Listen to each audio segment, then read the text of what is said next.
I just pray that we all come out of this. We are following two breaking stories. Multiple people are hurt after a gas explosion at a nursing home in Bucks County. After the explosion, you saw what real heroism is all about. A possible active shooter. Plus, the state trooper has been shot and killed at a DMV in Delaware. What happened today was an act of pure evil. The latest on the investigation and the reactions pouring in. I'm tracking quiet conditions for the holidays, but it's getting back home that could be the issue. The latest on a late week storm. Now, coverage you count on with breaking news from the NBC 10 Live Center and your weather rate certified most accurate forecast. This is NBC 10 News at 11. For hours, multiple crews have been on scene covering these breaking news stories. I'm Kelsey Kushner. We begin with the tragedy at a nursing home in Bucks County. A gas explosion ignites a massive fire, bringing part of the building down. We know that 2 people are dead, others are hurt, and some could be missing. NBC 10's Shaira Arias has been in Bristol, Bucks County for us all night. Shaira. Yes, Kelsey, I've been here for many hours now, and I have to tell you that this has been such a tragedy for this community, all of Pennsylvania, really, with just the Christmas leading up tomorrow, Christmas Eve, Christmas Day, the next day. And I want to show you right behind me what this scene looks like today after what you just mentioned, an explosion, a fire, and a partial collapse. We spoke to officials. They confirmed that 2 people have died and that about 20 people at least have been injured. I'm hurt. This is my neighborhood. So, I feel like they are my family. Grief and shock overwhelming residents and staff at Silver Lake Nursing Home in Bristol, Pennsylvania, after a powerful explosion, fire, and partial collapse at the facility left people dead and several others injured. One nurse we spoke to says her biggest concern was the patients. Traumatized, worried about my co-workers and the patients. It's like a one big family. Officials say just after 2 in the afternoon, PICO crews rushed to the building after reports of a strong gas odor. Then, while crews were still on site, an explosion ripped through the facility. Within moments, a massive emergency response was underway, with rescue crews pouring in from neighboring counties. Preliminary information indicates a gas leak may have sparked the deadly blast. We did rescue 2 people from the actual collapsed structure in the basement. Within approximately 15 to 30 seconds of us exiting the building, knowing there was a heavy odor of natural gas around us, there was another explosion and fire. Pennsylvania Governor Josh Shapiro called the rescue efforts heroic. They were quite literally climbing up ladders, handing individuals in this nursing home to police who were at times carrying 2 people on their back to safety. Governor Shapiro says the nursing home has been under new management since early December. On December 10th, the State Department of Health conducted a visit to the facility. There was a plan put in place in order for these new facility owners to upgrade the standards at this facility. Nurse Watson says some residents at the nursing home are as old as 95 years old. This is unexpected. Yeah, we don't know what is We don't know what went on. Like. And now look at this. Where do they go from here? Now back here live, you can see that a lot of work needs to be done here. As of the latest update, 5 nursing home residents are unaccounted for. However, Governor Shapiro did say that number could change because some folks were able to apparently leave with family members. In Bristol, PA, Shaira Arias, NBC 10 News. The NBC 10 investigators are taking a closer look at the nursing home. According to Medicare.gov, the facility has 174 beds and cares for about 151 residents daily. A fire inspection last September found sprinklers in all required areas. Emergency plans, drills, and gas and electrical systems were all in order. Still, the nursing home has paid over $418,000 in federal fines in the past 3 years for quality of care and administrative issues.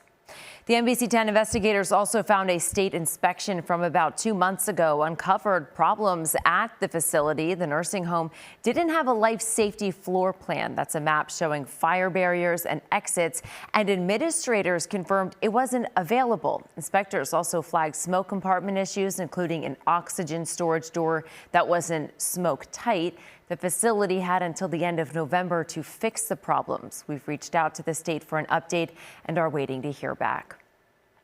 Let's turn now to our other breaking story. This one out of Delaware. An afternoon at the Wilmington DMV takes a tragic turn. A state trooper was shot and killed. A large bullet hole could be spotted in the front window. The suspect was also killed. And tonight, investigators are working to piece together how this unfolded. NBC 10's Johnny Archer is live outside the DMV. Johnny, police are still trying to determine what exactly led to the gunfire. Yeah, Kelsey, this shooting happened a little after 2 o'clock this afternoon, and police are still out here, although there's far less police than there were at the height of this situation. I just want to add that DelDOT just told us that there were more than 50 employees inside the building at the time of the shooting. They didn't say how many customers were inside there, but as you can see, there's crime scene tape still around the building, and investigators are inside conducting their investigation, trying to figure out why a man walked inside and opened fire on an unsuspecting trooper and killing him. Possible active shooter, the motor vehicle 2230 Hackman Boulevard. Just after 2 p.m. Tuesday, police radio an active shooter situation at the Wilmington DMV. A flood of first responders from federal, state, and local police agencies descend to Hessler Boulevard, just off of Route 13. Inside the DMV, a Delaware state trooper has been shot. A 44-year-old male suspect entered the DMV as a customer. A short time later, the suspect approached the trooper who was working an overtime assignment, sitting at the reception desk, and shot him. A witness tells NBC 10 the suspect shot the trooper in an execution style. After being shot, the trooper pushed the DMV employee out of harm's way, and the suspect shot the trooper again. The suspect is in custody. Sent EMS to the scene. Suspect's down. Police say a responding Newcastle County officer confronted the suspect and shot and killed him.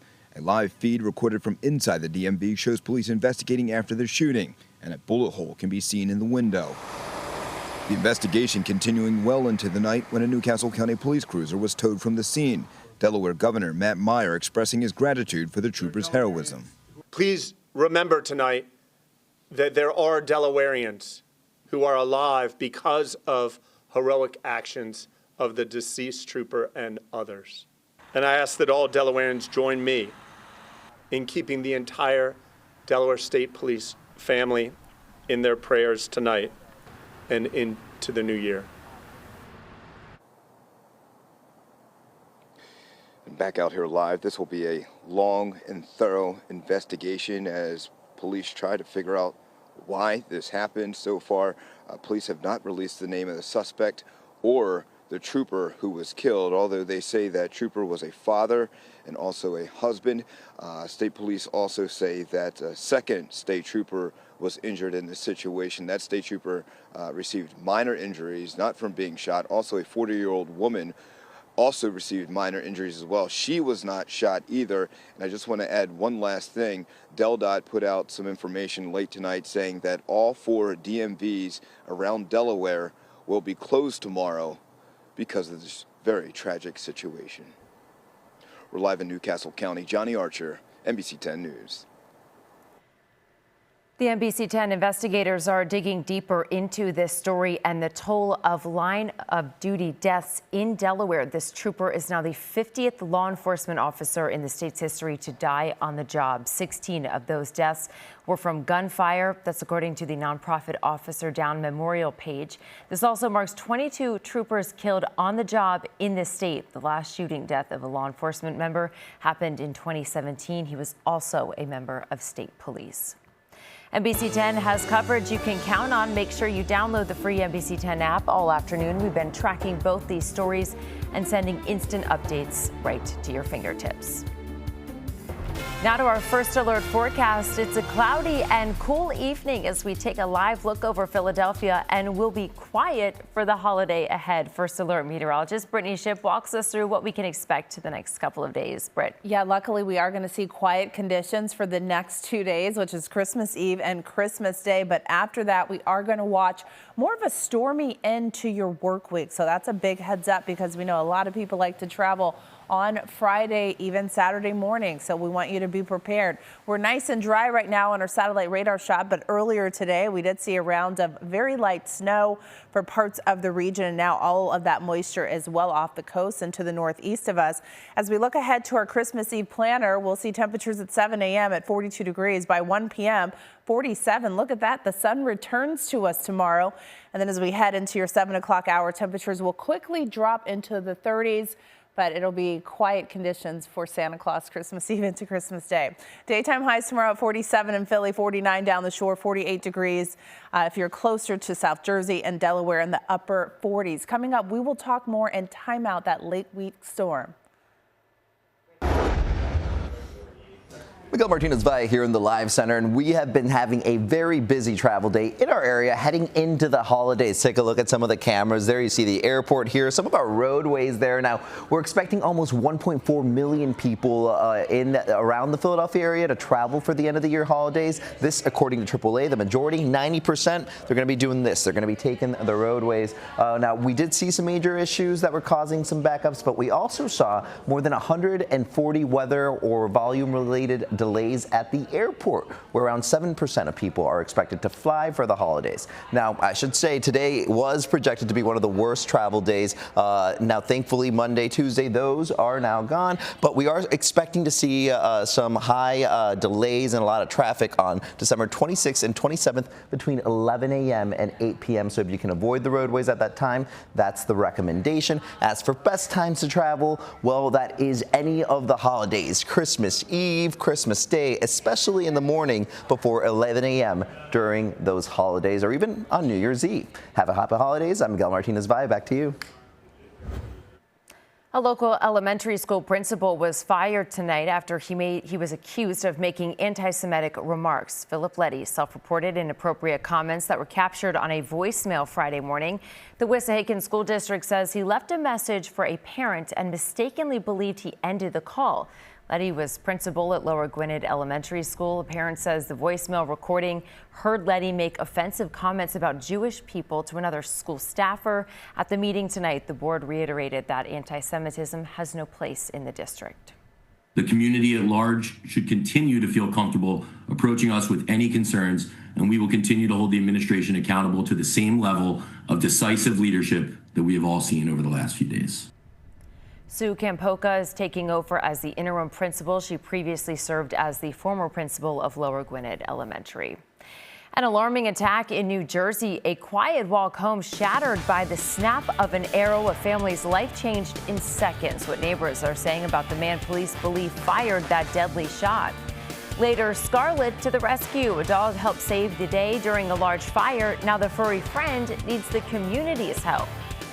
NBC 10 continues to gather more information on two breaking stories we've been following all day. We have a live update from the deadly explosion of a nursing home and more on the shooting death of a Delaware state trooper.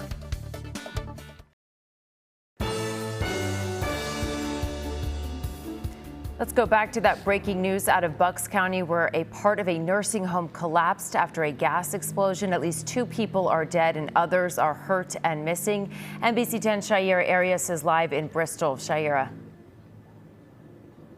That's right, Kelsey. Several are injured, and preliminary information that we received, at least about 5 people were missing, according to officials. But keep in mind that Governor Shapiro said that we have to take account that that number can change because some people were able to leave with family members. So that, it's a fluid situation out here. Information is changing by the minute. I'm showing you here live the scene. You can see all of that heavy machinery and all of the work that's going to need to be done. This all happened after 2 o'clock. Now, preliminary information, according to Governor Shapiro is that this is due to a gas leak. Now, that the official reason for the collapse is still under investigation. Again, as you mentioned, 2 people have died, several people were injured. What we do know is that the facility, over 150 people were living in the facility, and nurses told us that that's not even including the amount of employees and staff that they have in that building. This is something extremely tragic that has not only affected those who live in the facility, who have family members at the facility, but also the neighborhood right in front of this building. As you can see, this is a residential area. Residents were at home when this happened, and they could hear the ground. They could hear the explosion. They heard the explosion, and they felt the ground shaking. They came out to see this horrific scene where they saw people that were being taken out of what was going on here, people that were injured. So it was a very traumatic situation this afternoon, and just literally a day before Christmas Eve, 2 days before Christmas Day, to see that something like this would happen in a building where such a vulnerable population lives there. One of those nurses actually told us that one of the people that lives there is 95 years old. So you can imagine how traumatic that was for this to happen to folks while they are living in this home, in this nursing facility. But again, for anybody who's tuning in now, 2 people have died, several are injured. There isn't an exact number of how many people are unaccounted for as of right now. That is a number that could be changing in the next hours. Just as you can see behind me, a lot of work needs to be done, and those efforts are still going on tonight, of course. I'm going to send it back to you in the studio. Shahir, thank you. Our other big story, a state trooper was shot and killed in a Delaware DMV today. It happened at the DMV in Wilmington on Hessler Boulevard. Police say a 44-year-old man walked in as a customer, pulled out a gun, and shot the trooper. Investigators say after being shot, the trooper pushed a DMV employee out of harm's way as the gunman opened fire, hitting him a second time. A Newcastle County police officer confronted the suspect, shot him. Both the gunman and the trooper were pronounced dead at local hospitals. Stick with NBC 10. You can get breaking news and instant updates sent right to your fingertips. All you have to do is download the free NBC 10 app. A New Jersey man was struck with an arrow and killed as he was walking on the sidewalk this weekend.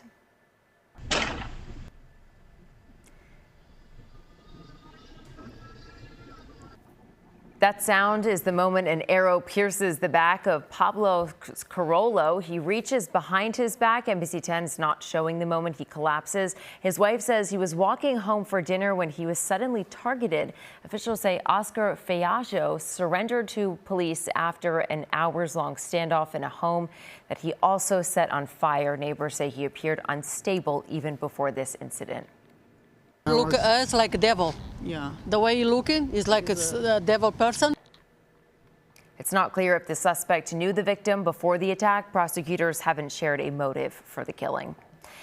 Now to a look at our forecast. If you want to see snow, you'll need to head to the slopes. We're taking a live look at Camelback Mountain in the Poconos. It's empty now, but earlier a lot of people were coming down the hill. Anyone wishing for a white Christmas is going to be disappointed this year. We did have a little bit of snow this morning in some parts, though. I mean, I'm in Delaware. I woke up to snow this morning, but it melted fairly quickly. It did melt quickly, but you're right. We're about a few days off from a white Christmas, so maybe next year we'll have to keep trying. But even the day after Christmas, we could be seeing some snow throughout parts of the area. So that's the next thing we're tracking.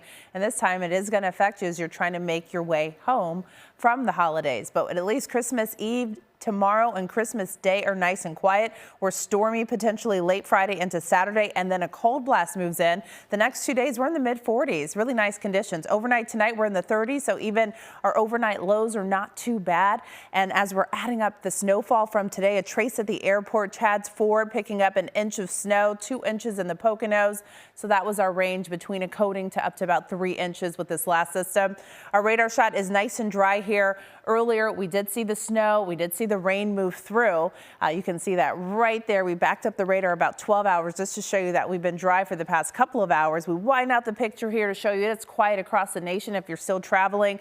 San Francisco down towards Los Angeles are expecting a lot of rain, but apart from that, everyone's staying nice and dry for the next couple of days. Late week storm is heading our way. This is going to be Friday evening into Saturday morning, a wintry mix of rain, snow, and ice. More snow to the north, and then you have more rain to the south. The big picture for us, even once we get through that first system, is the next system, which will happen Sunday night into Monday. So technically, we're watching two different systems here right over your holiday break. Christmas Eve planner for tomorrow, 7 a.m. You're at 42 degrees to start the day. Afternoon, you're in the mid 40s with lots of sunshine, which is great. Daytime highs overall will make it into the mid to upper 40s. And then Christmas Day, 7 a.m. You're at 33 degrees, mostly cloudy skies. You will definitely see a difference in the clouds. By 3 p.m. you're at 46 degrees, and our 10-day forecast shows 2 days in the 40s, 2 days in the 30s. We have the first day of Kwanzaa there on Friday, potentially with that wintry mix. Then we recover Sunday temperature-wise, and we have a very cold start to the new year next week. Kelsey. All right, Brittany, a hero dog who saved her family is fighting for her own life. Scarlett alerted them to a house fire, and now they're desperate to return the favor. Why this brave pup is the one who needs rescuing tonight. Hey there, I'm Erin Coleman. The rain and snow, it is gone just in time for Christmas Eve. Marvin Gomez is tracking a bright but breezy day, and Sheila Watko has her eyes on the road for holiday travel traffic. There's a big warning before your holiday get-together. The risk of having a heart attack or stroke spikes between now and New Year's. What doctors say you need to know to reduce your risk. And a holiday tradition continues overnight. The Termini Brothers Christmas Eve pickups are back. We're alongside the early risers as they grab holiday fresh treats from the bakery. I'm going to see you right here on NBC 10 tomorrow morning from 5 to 7 a.m.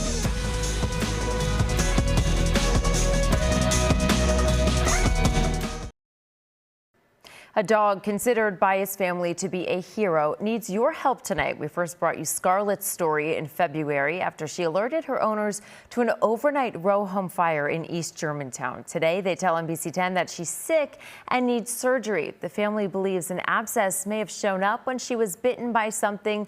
So far, the nonprofit has been helping drain it, but medical bills are quickly piling up. Now, if you're interested in helping Scarlett, we have information for you on the NBC 10 app. Ashlyn Sullivan is live in the NBC Sports Philadelphia studios. Hey, Ashlyn.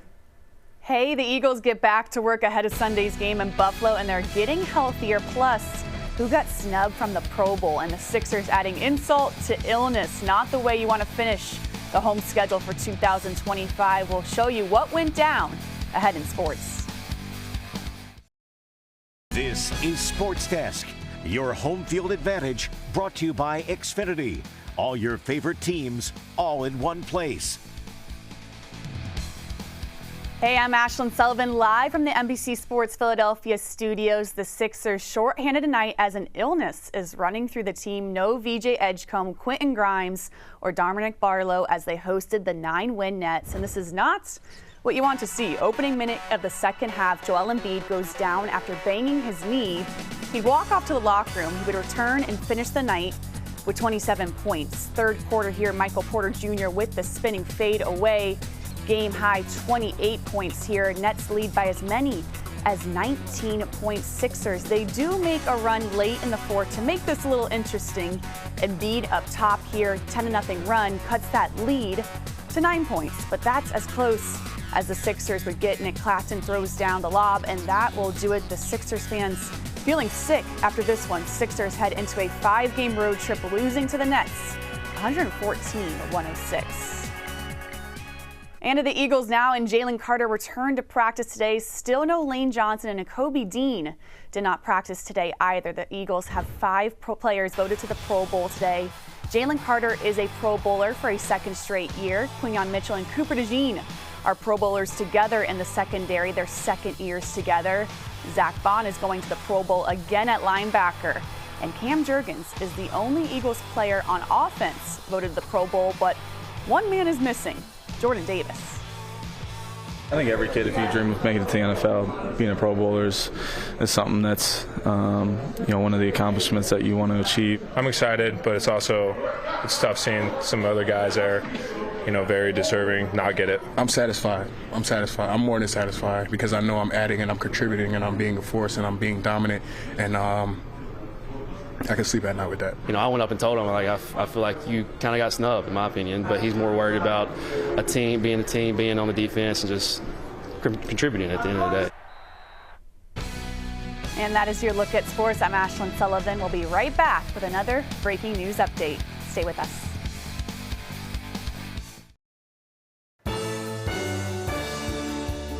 We're back with one last update on those breaking news stories we've been following all afternoon. The first one out of Bristol, where a massive explosion, fire, and collapse at a nursing home left at least 2 people dead and several hurt or missing. According to preliminary reports, a gas leak may have caused the blast. The other breaking story is out of Delaware. A state trooper is dead tonight after he was killed in a Delaware DMV this afternoon. Officials say an armed customer walked up to the trooper, pulled out a gun, and fired. A responding officer shot the suspect. Both the suspect and the trooper were pronounced dead at the hospital. Thanks for joining us on NBC 10 News at 11. I'm Kelsey Kushner. The Tonight Show starring Jimmy Fallon is up next.